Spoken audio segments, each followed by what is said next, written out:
Ma'am एक यंत्र होता है जो ऐसे ऐसे बजाया जाता है, मैम से ऐसे मैं करके भी होता है। तो मैंने बोली ऐसे, वो कहना हाँ। तो मंगलवार के दिन इंटरव्यू हुआ, मैं फास्ट था, रिति सूदान मैम का बोर्ड था, मेरा फर्स्ट 7 फरवरी को आपका इंटरव्यू था, मेरे बर्थडे वाले दिन। तो मैम खुश भी हुई थी बहुत बढ़िया, मुझे लगा कि हाँ मेरा जवाब उनको अच्छा आया। तो ऐसे ऐसे कुछ वाकये रहते हैं कि जब आपको मतलब सबके चेहरे पे स्माइल थी हाँ, जब आपने ये जवाब दिया। तो मैम खुश भी थी, तो मुझे लगा कि ठीक ठाक स्थिति है।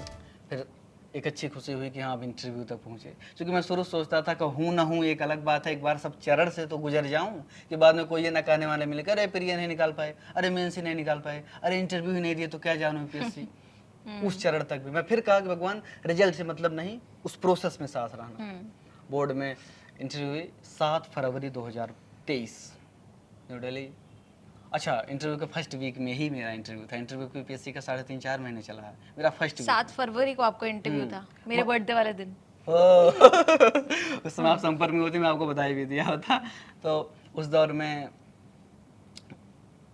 मंगलवार था, हनुमान जी की कृपा थी। अच्छा, इस दौर में मैं बराबर दर्शन करने अयोध्या जी और प्रयागराज जाता था। एक तरीके से उनको पेपर के पहले भी आशीर्वाद लेने जाता था, उनको समर्पित भी करता था कि यह जो उपलब्धि है आपकी ही है, हम में वह क्षमता नहीं है।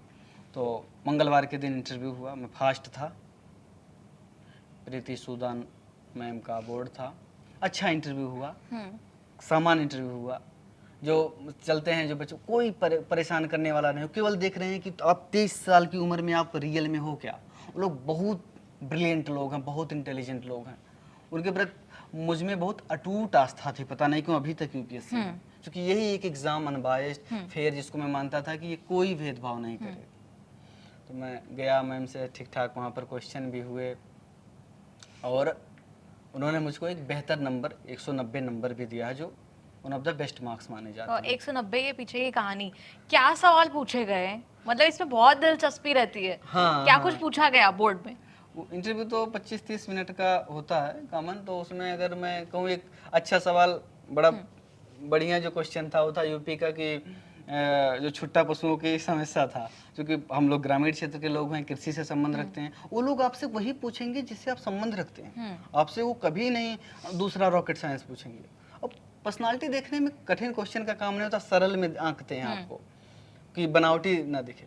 तो उन्होंने पूछा कि ये बजरंग, ये इतनी सारी समस्या है छुट्टा पशुओं की, क्या कुछ किया जाए जिससे सरकार को पैसा भी ना देना पड़े, कि गौशाला बनाने के लिए लोग अपोज भी होता है कि पैसा वेस्ट जा रहा है।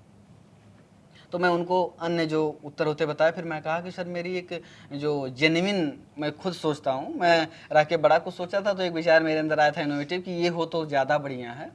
तो मैम से कहा कि मैम मैं चाहता हूँ कि जो छुट्टा पशु जितने शहर के हैं और जो भीख मांगने वाले लोग हैं, ऐसे जो शहर पे घूम रहे हैं, तो उन दोनों को हम इकट्ठा शहर में कहीं बना दे, गौशाला कर दें, और उनको जो है फ्री में दूध दही ये मिल जाएगा, शरीर भी उनकी स्वस्थ रहेगी, और गायों को पालन करने के लिए पशुपालक भी मिल जाएंगे, और उनके लिए पैसा, उनके दूध डेयरी प्रोडक्ट बेच करके उनके खादों से कंपोस्ट खाद बनाएं, गोबर गैस बनाएं। आज तो भारत सरकार बहुत योजना लाई है, गोवर्धन भी योजना आई है, इससे हम सस्टेनेबल उनको कर सकेंगे। और इससे एक तो लाभ ही होगा ही, दोहरा लाभ होगा कि कंपोस्ट खाद से हमारी जमीन तो उर्वर हो ही रही है, और साथ साथ वो जो लोग शहर में असुरक्षा की दृष्टि से महत्वपूर्ण थे, हमारा शहर भी काफ़ी सुरक्षित रहेगा। तो मैम खुश भी हुई थी बहुत बढ़िया, मुझे लगा कि हाँ मेरा जवाब इनको अच्छा आया है। तो ऐसे ऐसे कुछ वाकये रहते हैं कि जब आपको मतलब सबके चेहरे पे स्माइल थी जब हाँ, आपने ये जवाब दिया। तो मैम खुश भी थी, तो मुझे लगा कि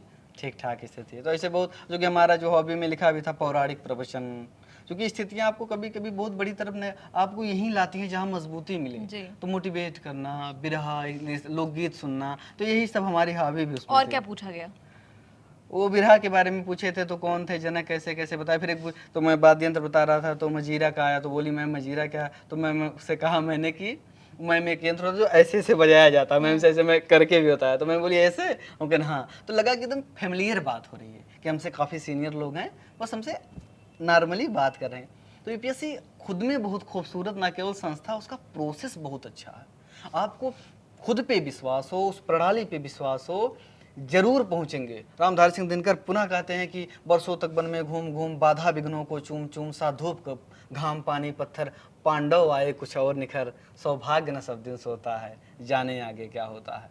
तो ये जीवन यात्रा, ये मैं चाहता हूँ कि उन बच्चों के लिए ज़रूर प्रेरक बने जिनका मैं प्रतिनिधित्व करता हूँ, जिन पिछड़े बच्चों के बीच से जाता हूँ, कि वह कभी न हिम्मत हारें, कैसी भी विकट स्थिति आए। मैं तो 4 साल से अभी घर भी नहीं गया हूँ, 4 साल से मैंने देखा मेरा घर कैसा है, क्योंकि मुझे कुछ ज़रूर करना था कि जिस दिन लौटूंगा उस मेरे गांव के, मेरे जवार के बच्चे भेजेंगे, हमसे पूछेंगे कि भैया हम लोग कैसे वहाँ पहुँच सकते हैं।